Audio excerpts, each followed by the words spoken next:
I'm going to go through some of the things I look at a lot, some for my practice, some for the folks I work with. One of the things my eyes go to immediately is the annual revenue, both what it's been to that point in the year and what it's projected to be. And I have a couple of reasons for that. One is, I'm a little competitive. I want to know, am I doing better this year than I was doing last year? It's sort of the same as my golf game. Am I shaving off strokes off the handicap, or with my practice, am I growing the practice? And so it's being a little bit competitive with myself, but I like to see that things are growing, and I like to see what things are on pace for. And so that box in the lower right does a great job of doing that.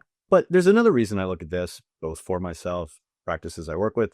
Probably for many practice owners, their most valuable asset is their practice. And for a lot of folks, it's probably going to fuel their retirement someday, assuming you're somebody who's going to retire. And a practice's value is directly tied to the annual revenue, over the course of a year or 3 years or 5 years. And so don't get me wrong, it is not an exact 1-to-1 ratio.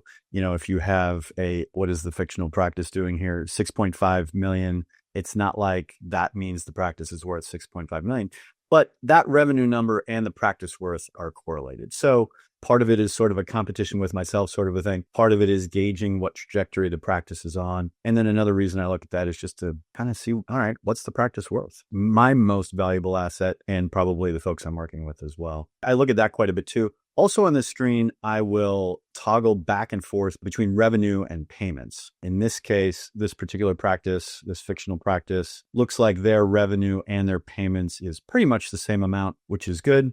Find a lot of practice owners don't always understand the difference. And so just so we're all on the same page, revenue is a measure of your productivity, what you've billed for, what you expect to bring in. Payments is what you have actually received. That is money you can actually spend on payroll, equipment, reinvesting it into the practice, whatever. And if those numbers are gigantically different, which sometimes I work with practices where you discover they are, you find out they have an accounts receivable issue, or maybe they have a billing service that's dropping the ball on billing or something like that. So it's at least a warning sign to start digging a little bit deeper and see, all right, what's going on? Where's the money at? The next thing I look at, both for my practices, folks I work with, is conversion ratio. I think, let's see what it is here for the fictional practice. Yeah, you click on effectiveness. And so this practice is doing great. Their conversion ratio is, let's just say 70%. That's very good. Most practices are around 50%. And that's just sort of, I've even some people say that's just sort of the industry standard. I would argue with that. I think it's very reasonable and very realistic to have a conversion ratio in the high 60s. And there's a couple of reasons why this is, one of the first things I look at, probably the second thing I look at in my own practice. Also by provider, I will look at it for providers within a practice. I'll look at it for it as the practice as a whole.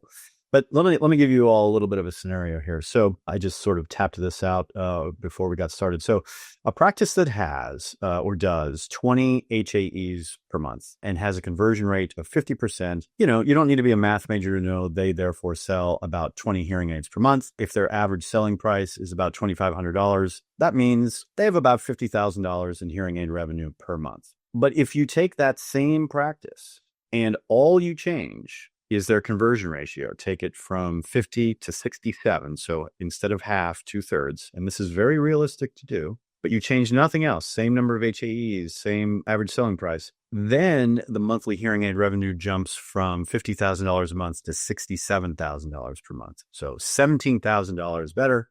And if you extrapolate that out over the course of a year, that's $204,000 in additional revenue. The practice has changed nothing. They haven't marketed differently.